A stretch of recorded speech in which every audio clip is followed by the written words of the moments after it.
الحمد لله كفى وسلام على عباده الذين اصطفى، أما بعد، فأعوذ بالله من الشيطان الرجيم. بسم الله الرحمن الرحيم.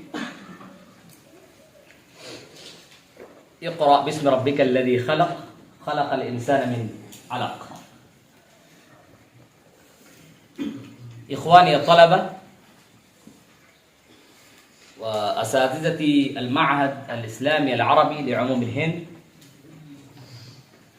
ومدير هذه الدار الكريمة التي ترعرعت ونمت وتطورت في عنفوان شبابها، ما مر على هذه الدار إلا زمن يسير حتى انتشرت فروعها الغضة وأغصانها النامية الطرية من مشارق الهند إلى مغاربها في سبيل خدمة اللغة العربية.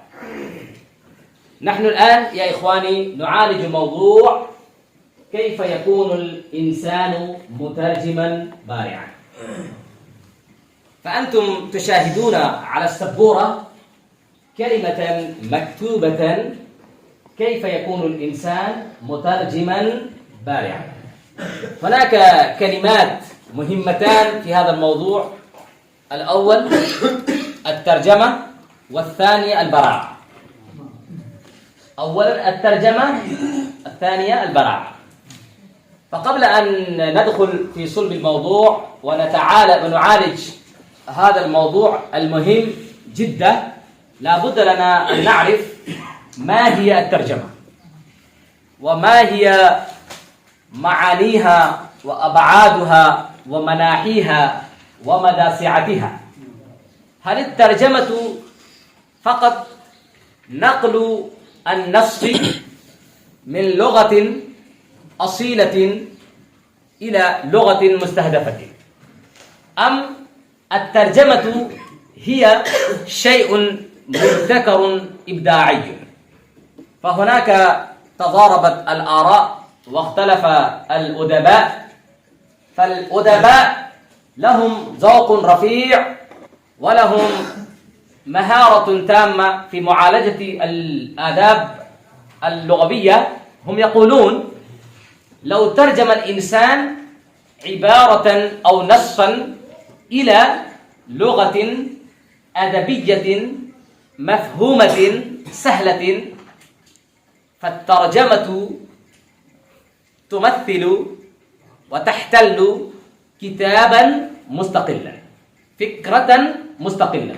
مثلا جاء الكاتب بفكرة في لغته المحلية، وأنا قمت بترجمة أفكاره إلى لغتي المحلية الأم لي في دياري أو في بلادي أو في منطقتي أو في أقاليمي. فهذه الفكرة لا تبقى فكرته بل تكون فكرتي. فانظروا وأمعنوا النظر في هذا التعبير البليغ. ولكن هناك رأي آخر، هم يقولون الترجمة ليست شيئا ابتكاريا، ليس شيء جديد. الترجمة هي فقط نقل شيء إلى لغة أخرى، إلى لغة أخرى. فلو تنبهنا إلى هذه النكتة فوصلنا إلى نتيجة أن من يزعم أن الترجمة هي شيء مبتكر، شيء جديد، فهو يراعي الأصول والمبادئ الكثيرة.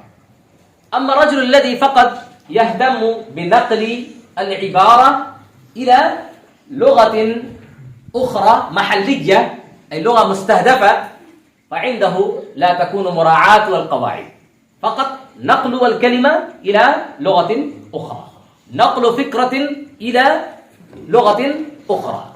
فقط هو يهتم بالأفكار، لا يهتم باللغة وخلفيات الفكرة ومحتويات الفكرة. نعم، مثلا لو أنا أعتقد وأزعم حينما أنا أترجم كتابا إلى لغة مستهدفة، أي إلى لغة أخرى، فهذه الأفكار لا تبقى أفكارا ولا آراء للكاتب الأصيل، بل تكون هذه الأفكار فكرتي.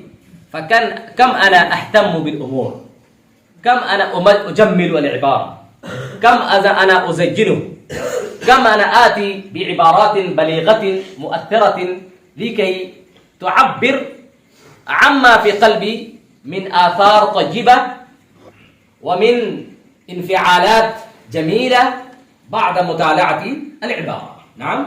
وأنا أتحدث هناك عن الفكرة الأولى. الفكرة الأولى التي تقول حينما الكتاب ترجم إلى لغة أجنبية فالكتاب لم يبق كتابا للمؤلف، وهذا أنا أتحدث. الترجمة أمر صعب جدا يا إخواني. المترجم لا يكون إلا أن يجتمع فيها صفات بارزة في اللغة. الأول أنا كتبت هناك مهارة المترجم في أصل النص واللغة المستهدفة. مثلا أنا أتقن اللغة الأردية، نعم، ولكن أنا لست بمتقن للغة العربية، فقط أعرف بعض كلمات، بعض جمل، بعض تعبيرات، بعض نصوص أنا طالعتها في حياتي، لكن أنا ما تمهرت وما حصلت على البراعة الكاملة في فهم النصوص العربية. أنا متقن للغة الواحدة فقط، اللغة الواحدة فقط، لكن اللغة التي أنا أترجم إليها لا أكون ماهرا، فأنا لا أكون مترجما مبدعا مبتكرا. فهم؟ مثلا أنا قرأت عشرات من الكتب الأدبية الأردية، لكن ما تالعت مثل ما تالعت الأردية اللغة العربية. فاللغة تكون قضية حسب اللغة المحلية، ولكن اللغة الأجنبية تكون ضعيفة ركيكة ملية بالأخطاء. مثلا رجل نشأ في مكان ينطق فيها الناس باللغة الأردية، فتعلم اللغة الأردية استماعا ونطقا وبيئة وجوا، ولكن فقط هو طالع العربية، ما استمع إلى خطباء العرب ولا محاضراتهم ولا شارك في ندواتهم، ولم يجد بيئة ملائمة لتطور اللغة العربية.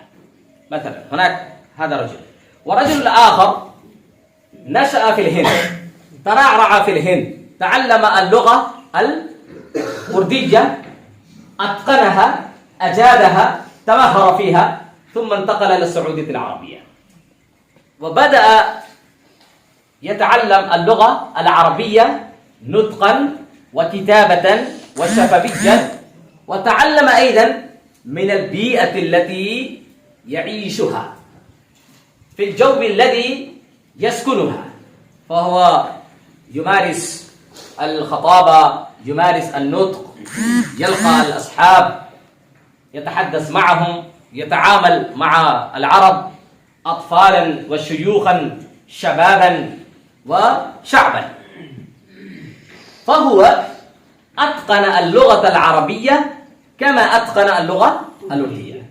فانظروا الآن أنت قدمت كتابا لك إلى رجلين، رجل أتقن اللغة العربية ولكن فقط تعلم العربية قليلا في الهند، ورجل أتقن اللغة الأردية ثم ارتحل إلى السعودية العربية، وهم أكمل الترجمة.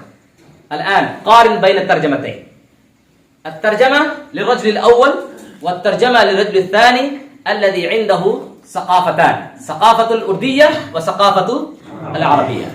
أنتم تدركون وتجدون فرقا كبيرا وبونا بعيدا بين الترجمتين حسب الأسلوب، حسب الأداء، حسب التعبيرات، حسب الدقة، حسب الجودة. فهمتم أم لا؟ فالمترجم لابد أن يكون متقنا للغتين معا. لو كان متقنا للغة العربية ففي نفس الوقت لا بد أن يكون مجيدا للغة الأردية.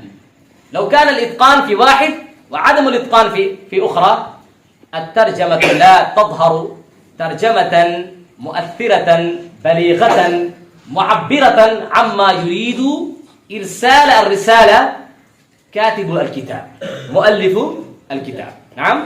فالأول لا بد الإتقان في أصل النص، معناه لو أنت تريد أن تترجم العربية إلى الأردية فلا بد أن تكون ماهرا في كلتا اللغتين معا. وظهرت الحقيقة هناك، نرى كثيرا من طلاب الجامعات هم يهتمون بجانب واحد ويمهلون الجانب الآخر.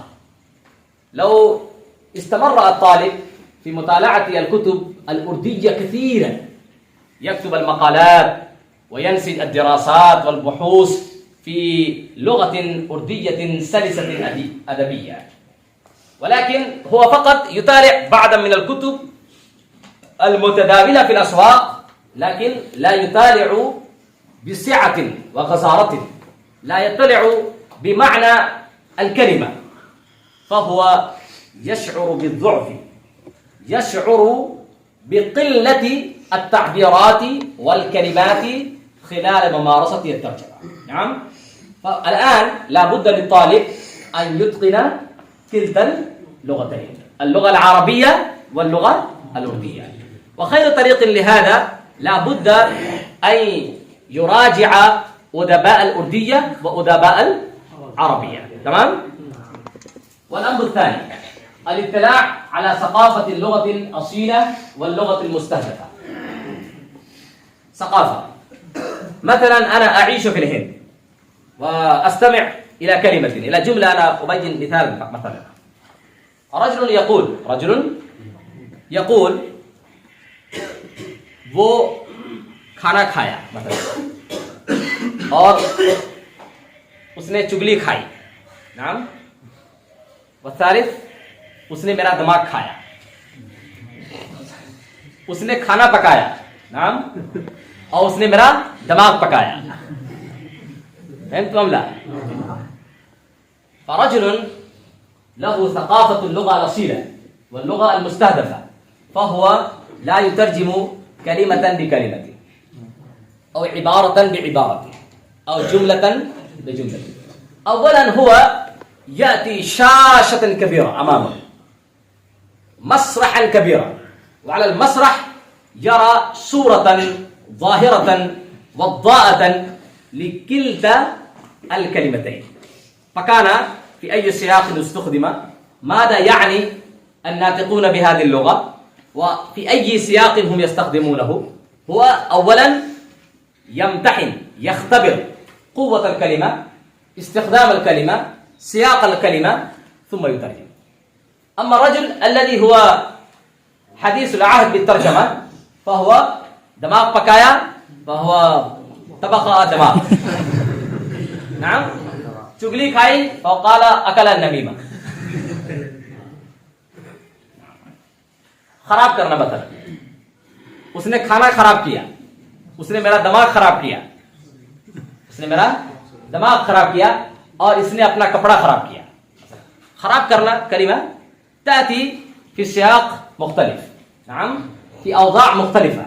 لكن لو ترجم واحد فقط بالنظر إلى القاموس ماذا يفعل؟ الطالب يأتي يفتخر، نعم، يعتز بما عنده من ثروات لغوية، يقول أنا راجعت قاموس الوحيد هناك مكتوب فكان طبخ يطبخ، मैंने वजू की فعلت الوضوء، मैंने वजू की, मैंने किताब पढ़ी और मैंने इसका दिमाग पढ़ा। فلو قال قرأت دماغه انظروا الفرق الكبير. فلا بد أن يعي المترجم واعيا كاملا منافذ الأخطاء خلال الترجمة. لا بد أن يكون ثقافة واسعة للغات الأصيلة. أين يستخدم هذه الكلمة؟ ما هي حرارة الكلمة؟ نعم، هل هذا الكلام يكون مناسبا أم لا؟ مثلا نحن نجد في القاموس مكتوب كلمة واحدة لها معاني مختلفة حسب السياق. لو يتبدل السياق يكون التغير الكبير في المعنى. مثلا الضرب، هناك ضربان من الاسم مثلا، أي معناه نوعان من الاسم. ونفس الكلمة لو قال ضربا في الأرض مثلا، ضربا في الأرض أي رحلة وسفرا في الأرض، فانظروا تغير المعنى. فلا بد أن تكون ثقافة واسعة في أي سياق نستخدم الكلمة، وماذا يعني أصحاب اللسان وأصحاب اللغة. تمام؟ وهذا لا يتمهر الطالب إلا بعد مراجعة القواميس الأصيلة. لو تريد أن تعرف حرارة الكلمة لابد لك أن تراجع القواميس العربية تخبركم جميع ما من قوة ومن حرارة ومن جودة واستخدام ومواقع إتيان الكلمة حسب السياق. لو نطالع الكلمة المعاجم الأردية مثلا، فالمعاجم الأردية لا تعكس مدى أهمية الكلمة، مدى قوتها وتأثيرها، مدى بلاغتها وفصاحتها، ومدى استخدامها. نعم، فالأول يهتم كل طالب وكل دارس اللغة العربية بمراجعة القواميس العربية. كل كلمة تفسر المعاجم بعبارات سهلة ممتازة فريدة. فمن مراجعة القاموس الطالب يدرك قوة الكلمة، وأيضا يثري رصيده اللغوي، يثري ثروته اللغوية الكتابية. تمام؟ والأمر الثاني الاطلاع على مستجدات العالم وتطوراته. هذا شيء مهم جدا. مثلا رجل ينعزل عن العالم وما يحدث من تطورات ومن تقلبات ومن نهضات ومن حضارات ومن ثورات عالمية، لا يعرف شيئا ماذا يحدث في العالم. مثلا رجل نشأ في الهند لكن كان قابعا منزويا منطويا على نفسه في قرية بعيدة منقطعة عن المدن. مر على العالم كله 3 سنوات لم تكن فيها حركة المرور، لم تكن فيها التجمع الاجتماعي، لم تكن فيها حركة التجارة، كسدت الأسواق، تعطلت المدارس، وأقفلت المعاهد الدينية، لم تنفتح المؤسسات والمصالح الحكومية والمكاتب الإدارية.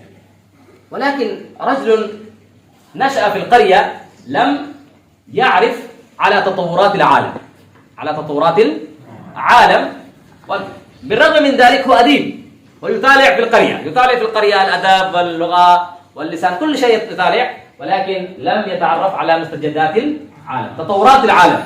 نعم، أشياء جديدة تظهر كل يوم على صفحة الحياة لم يتعرف عليها. نعم، فهل هو يكون مترجما بارعا؟ وبعد إلى هذا الرجل الأديب القروي قدم رجل كتاب صنف في التاريخ قبل 3 أشهر، وهو عالج موضوع تطورات جائحة كورونا. مثلا جائحة كورونا استخدم التعبيرات التي حدثت: التباعد الاجتماعي، نعم، الكمامات، نعم، والقفازات، نعم، المعقمات، نعم، التطعيمات، نعم، وجبة جائحة كورونا، نعم، التباعد الاجتماعي.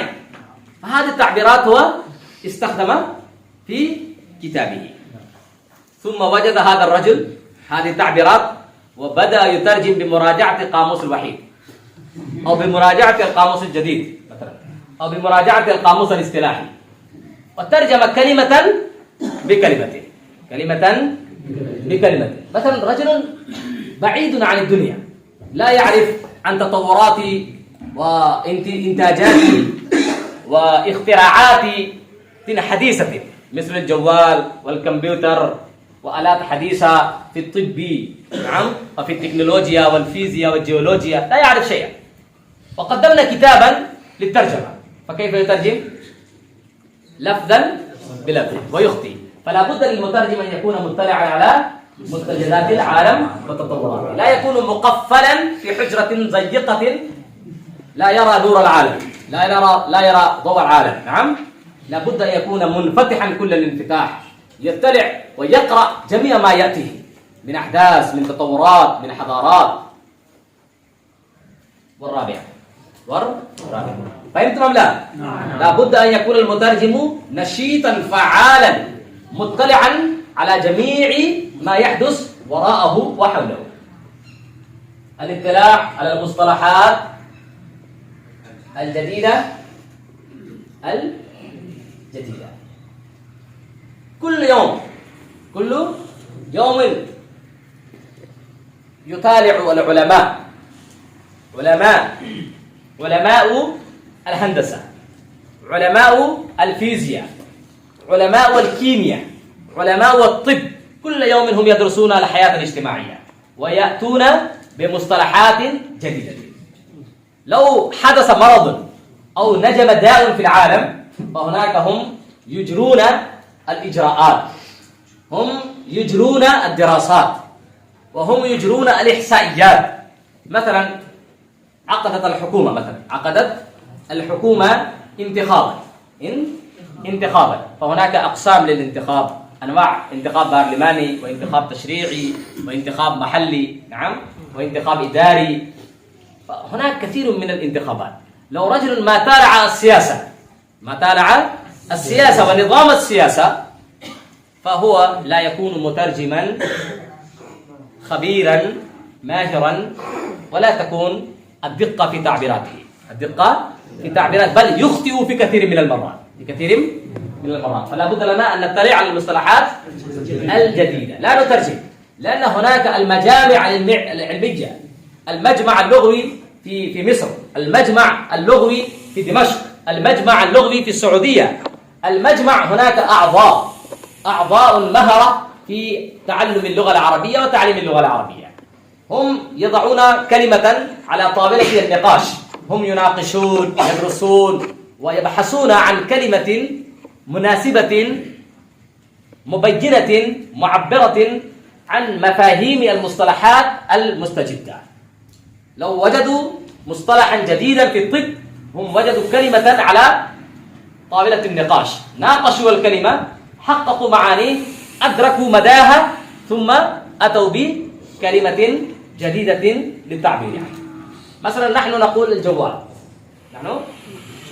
ورجل يقول موبايل معناه الشيء الذي يتحرك، اللغة الإنجليزية يقول موبايل معناه شيء متحرك، أنت تقول أنا أتصل بالمتحرك، لا يفهم أحد. رجل قال رجل أنا أتحدث بالنقال، ما يفهم، لا يفهم أحد.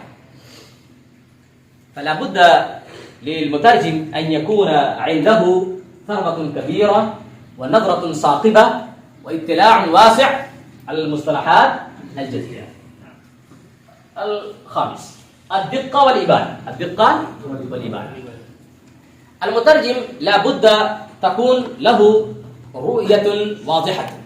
لا بد أولا أن يفهم فكرة الكاتب.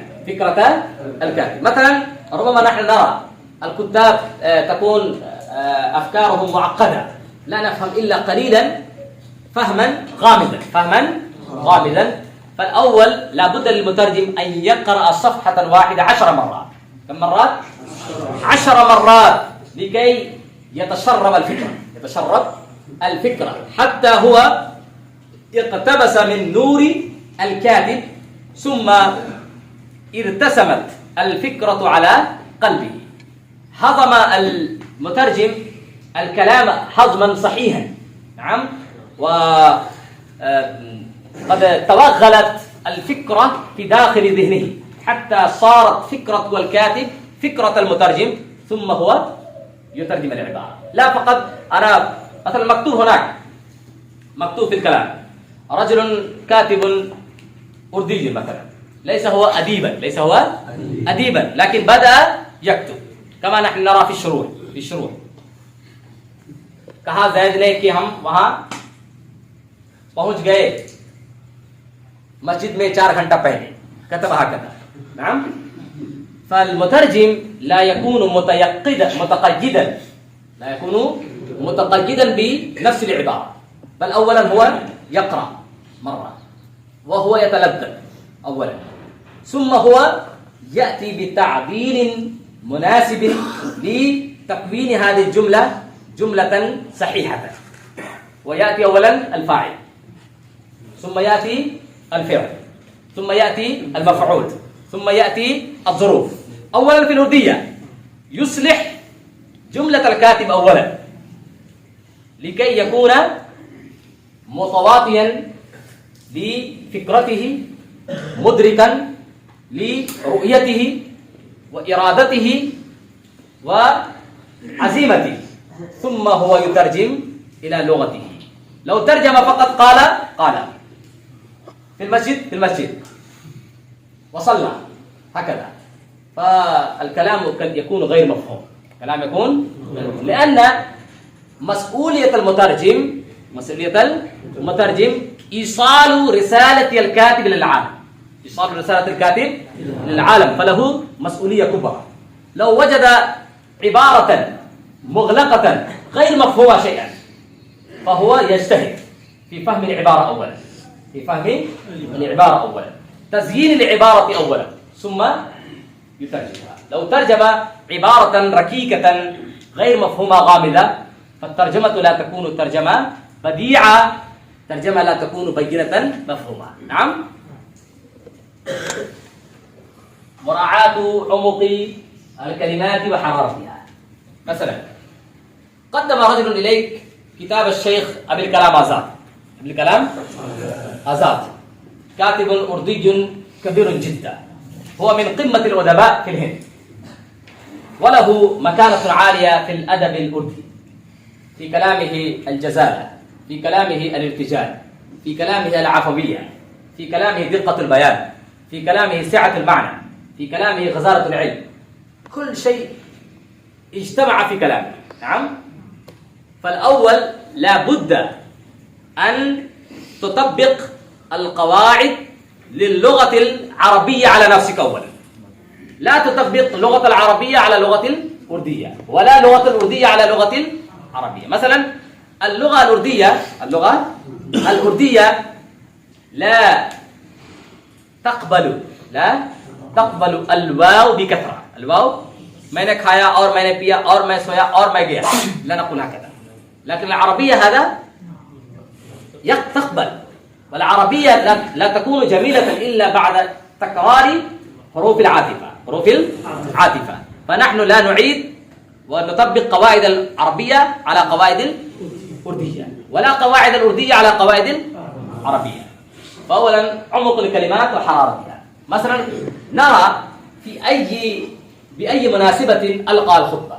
لو كان أبو الكلام آزاد رحمه الله تعالى حماسيا ناريا نشيطا فعالا في كلامه، فلا بد أن يكون المترجم نشيطا، لا بد أن يكون المترجم متيقظا. كل حرارته وكل فكرته وكل ألمه وكل لوعته وكل شوقه وكل الدفائن والأسرار العميقة في القلب لا بد أن تتجلى من كلمة يترجم بها المترجم. ولذا نرى ربما حينما يأتي الضيوف من العرب هم يلقون كلمة حماسية، ولكن المترجم يكون باردا، لا يدرك حرارة الخطبة وحماسة الخطبة وفعالية الخطبة وقوة الخطبة، ولا يأتي بكلام بليغ مؤثر أردي.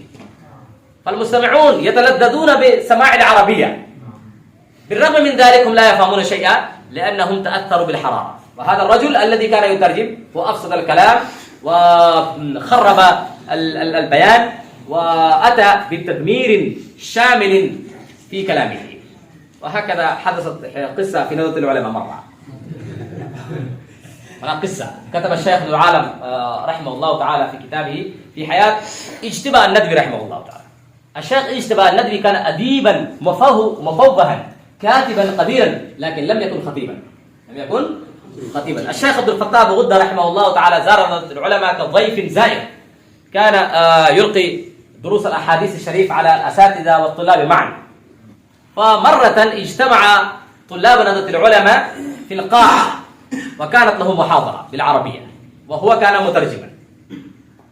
فبعدما فرغ عبد الفتاح أبو غدة رحمه الله تعالى رحمة واسعة من كلامه ومن محاضرته، فقال في مجلس فكه ممازحا: يا إخواني، كان المحاضر حارا ولكن المترجم كان باردا. فهمتم؟ لأنه أدرك كيف يترجم. وهناك قصة أيضا في نهضة العلماء. كان المهرجان بعدما مضى 80 سنة على إنشاء نهضة العلماء. روداد شمن تعرفون أم لا؟ كتاب ليس هناك طلاب نهضة العلماء. روداد شمن ألفه الشيخ محمد الحسني الندوي رحمه الله تعالى. كتاب قيم جدا ممتاز فريد. لو يريد الطالب أن يأتي بتقرير جامع عن الحفلات والاجتماعات والندوات والمؤتمرات فلا بد أن يطالع هذا الكتاب روداد شمل. كتاب قيم جدا. فهناك قصة لابد لكم أن تسمعوا القصة إذن. فالشيخ الشبلي النعماني رحمه الله تعالى كان يرأس نهضة العلماء في ذلك الوقت. زار الشيخ السيد رشيد رضا مصري، تعرفون؟ الشيخ سيد رشيد رضا مصري لا تعرفونه إلا قليلا. صاحب المنار، صاحب مجلة المنار. صاحب مجلة المنار كان يعتقد أن علم الحديث قد اندرس من صفحة العالم. زار الهند. فالشيخ الشبلي النعماني كان خائفا جدا، لأن الشيخ السيد رشيد رضا مصري كان رجلا جريا وكان من البواسل. وكان يقول: أنتم تقولون أن نهضة العلماء قد خرجت أفواجا من العلماء وأصحاب الفكر وأصحاب الأقلام، لكن أنا أزور بنفسي فصولكم. ماذا قال؟ بنفسي فصولكم وأسأل من أشار. فالشيخ كان مرتبطا جدا، لأن كانت هناك عز نهضة العلماء وشرف نهضة العلماء وشرف الهند أيضا. فذهب وخاطب الشيخ السيد سليمان الندوي رحمه الله تعالى. من خاطبه؟ رشيد رضا مصري. وقدم إليه موضوعا للحديث عنه. فبدأ أن يتحدث الرجل المؤرخ الكبير صاحب السيرة المحمدية خطبات مدراس، فخطب وأجاد الخطبة، سحر أعينه وبهر عقوله، وقد ملك على مشاعره وعواطفه، حتى هو كان في حيرة واضطراب. أين هذا الرجل الهندي؟ من أين أتى هذا الرجل الهندي صغير جدا؟ فالشيخ العلامة الشبلي النعماني رفع عمامته ووزع على رأس طالبه الشيخ السيد سليمان الندوي رحمه الله تعالى. انظروا. ولكن بعد هذه القصة مشهورة حول الترجمة. ففي ذلك المهرجان أيضا كان الشيخ سيد سليمان الندوي رحمه الله تعالى مضطربا جدا. من يترجم عن الشيخ سيد رشيد رضا مصري. فقال لأبي الكلام آزاد: أنت تكون مترجما لهذا الشيخ. فقال الشيخ أبو الكلام آزاد: نعم لا بأس، لا حرج. لأن الشيخ أبو الكلام آزاد كان من تلاميذ الشيخ الشبلي النعماني. قال: لا بأس يا شيخ، أنا أكون مترجما، لا بأس. فجلس بجانب الشيخ السيد رشيد رضا مصري. وكان خطيبا مسقع أديبا بارعا، وكتابه كتاب طيب جدا في هذا المجال. كتاب تفسير المنار، تفسير المنار كتاب قيم جدا يا إخواني. طالعوا هذا الكتاب أنتم تجدون العلم والأدب، العلم والأدب. يفسر القرآن بصورة أدبية كتابية، صورة أدبية كتابية. وبعد ذلك بدأ الشيخ يفجر ينابيع العلم والحكمة، يوزع كنوز السنة والشريعة، نعم، ينثر ورود الأزهار من الثقافة المصرية والثقافة الهندية، وبدأ ينفع عشاق العلم كان يبرد غلتهم العلمية بفوائد علمية وبنكات نادرة وبكلام مستطرف. ثم قام الشيخ أبو الكلام آزاد وخرج من القاعة. فالشيخ العلامة الشبلي كان يخفق قلبه اضطرابا، هو هرب، ذهب الخارج وبدأ يدخن بالسيجارة. تعرفون السيجارة أم لا؟ بدأ يدخن السيجارة وكان يستمع الخطبة أيضا، وثم كان يدرك الوقت. لما أدرك أن الشيخ هو ينهي الكلام جلس بجانبه ثم خطب وارتجل وأبكى جميع الحضور. فهذه مهمة الخطبة، مراعاة عمق الكلمات وحرارتها، لأنه هو تشرب الفكرة أولا، نعم، تشرب الفكرة وصاغ جميع أفكاره بصياغة جديدة أردية أدبية، نعم، فملك مشاعر الناس واستهوى قلوبهم، نعم، وأخذ يجر بمجامع قلوب الناس بكلامه الأدبي النفيس الغالي، تمام. فلا بد أن يكون المترجم مدركا لعمق الكلمات وحرارتها. وبعد الثالث الحس والجمال والوجدان والوعي.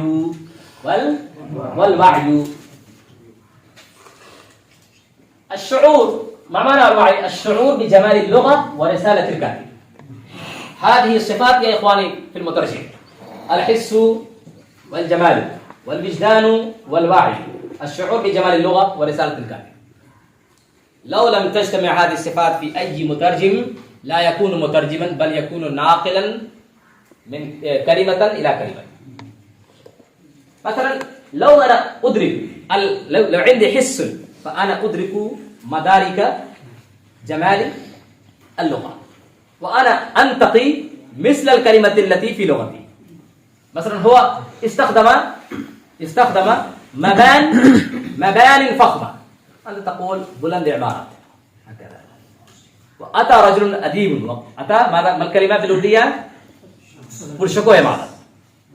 आखिर मादा काल फलकबोस इमारत, आसमान से बातें करती हुई इमारतें. वकाल हकदा नाम انظروا واستخدم هكذا. أديب استخدم مثلا كلمة في هذا الكلام روعة بليغة. روعة بليغة كيف نترجم؟ كيف نترجم روعة؟ كيف نترجم؟ لا بالأردية أنا أقول روعة في كلامه.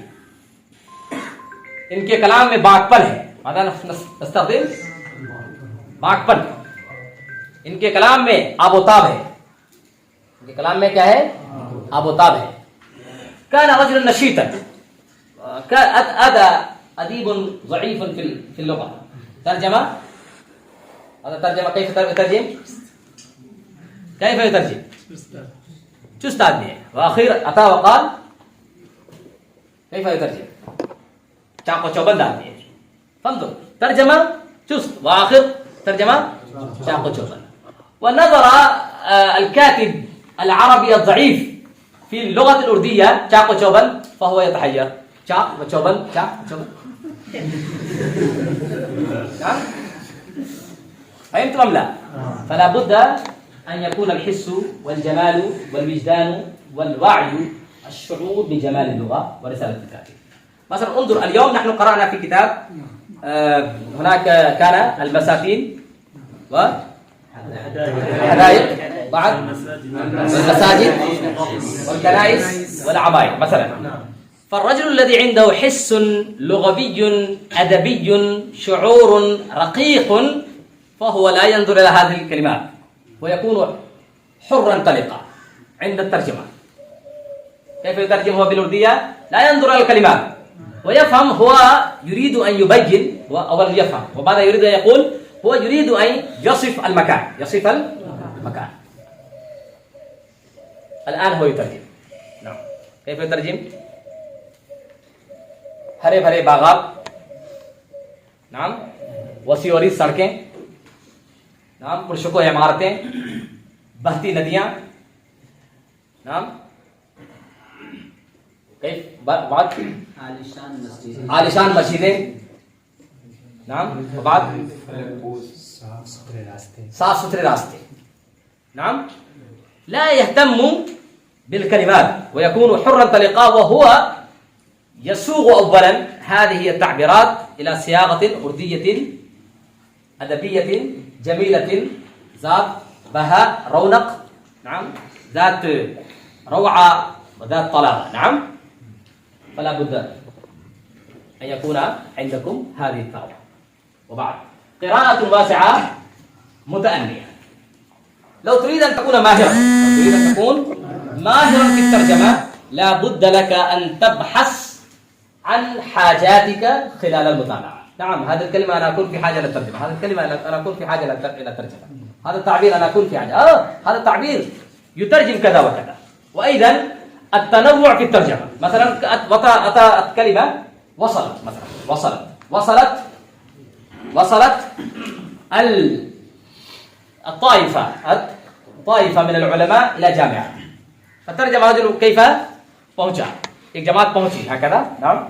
والثاني كيف ترجمة تشريف लाई والثالث كيف ترجمة आमद हुई وآخر ترجمة कदम रंजा फरमाए وآخر كيف जलवा अफरोज हुई كيف नमूदार हुई كيف. انظر فالرجل قد ترجم كلمة واحدة إلى أساليب مختلفة فهذا الرجل يستعين بكلمة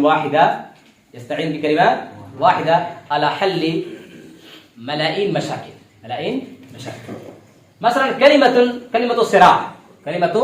صراع رجل قال اختلاف نعم فقط اختلاف والثاني أتى وقال كشمكش والثالث أتى قال كيف رساكشي والرابع أتى قال كيف جرى وآخر قال تناوب ومدهر وآخر نعم غتم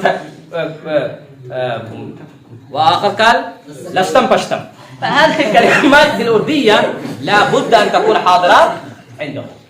لو ترجم بالكلمة واحدة فقط إلى كلمات أخرى الصراع فهو يكون متقنا للترجمة. الآن أنا تعبت نعم فننهي المحاضرة هناك نعم. وبعد إتقان تحليل التراكيب والصياغات. كم ساعة؟ انظر في الجواب كم ساعة استمرت المحاضرة؟ 43 منت. نعم فقط 2 دقيقة بعد ذلك انتهى الوضع لأن يكون هناك التفاصيل. إتقان تحليل التراكيب والصياغات هذا أكبر شيء للترجمة. ربما الطالب يهاب كثيرا بعدما يرى عبارة طويلة مسهبة فهو يخاف. مثلا قداور लीडरान असहाबे फजल कमाल दानिशवरान कौम मिल्लत फूलों गुलदस्तों और हारों से सजे हुए स्टेज पर चिलचिलाती धूप में सफर की सोबतें बर्दाश्त करते हुए चमचमाती कारों से एक बड़े मजमे के सामने जलवा अफरोज की इबारत तवीला जिद्दन فالآن الطالب يخاف كثيرا.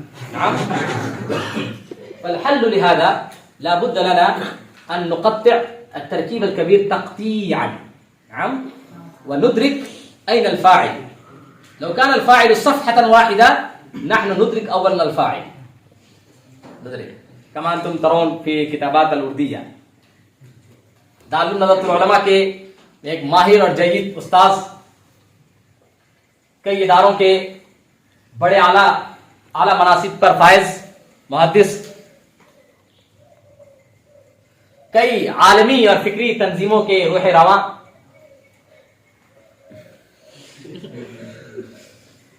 खानकाह के बागो बहार,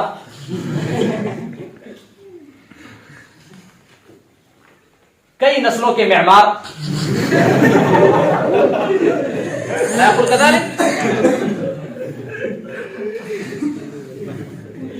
जिनकी दस्तबोसी और कदम बोसी के लिए पूरा आलम सरापा शौक इंतजार, जिनसे मेरी मुराद फला هذا هو المفعول كبير. نعم. وهذا نرى كالصنم الزخم، نهار صورته وشكله، نعم، وبنيته وزخامته وحجمه. لكن لو قطعنا تقطيعا، كما أنا أتيت بمثال هنا، لو قدمت القطعة الكبيرة من لحم الجاموس إليك، نعم، أخذت وأردت أن تكدس في فمك تكديسا، كدسا، هل يمكن؟ لا. العظم الكبير نحن قدمنا للطفل الصغير الذي لم يتم فطامه إلا بعد 3 أشهر. هل يستطيع؟ هل يستطيع؟ يمكن. من الممكن بصورة مدهشة. لكن العالم دائما يكون تابعا لقوانين إلهية ونواميس إلهية. تمام؟ فهكذا العبارة طويلة لا نخافها أبدا. نقرأ 4 مرات 5 مرات 6 مرات 7 مرات، نقطع تقطيعا. وهناك نقطة مهمة جدا لجميع المترجمين، ربما اللغة تحب أن تكون تركيبا طويلة كطول الضفائر. تعرفون الضفائر؟ أنت تذكر الزوجة؟ لا تذكر زوجتك العربية، تزوجت مع العربية. نعم. فأنا أقول ماذا نقول؟ لو كانت اللغة تحب تركيبا متسلسلا طويلا كطول شجرة الصنوبر، نعم، ففي ذلك الوقت لابد لنا أن نعي وندرك اللغة المترجمة إليها هل هي تحب أيضا كذلك؟ فهمتم أم لا؟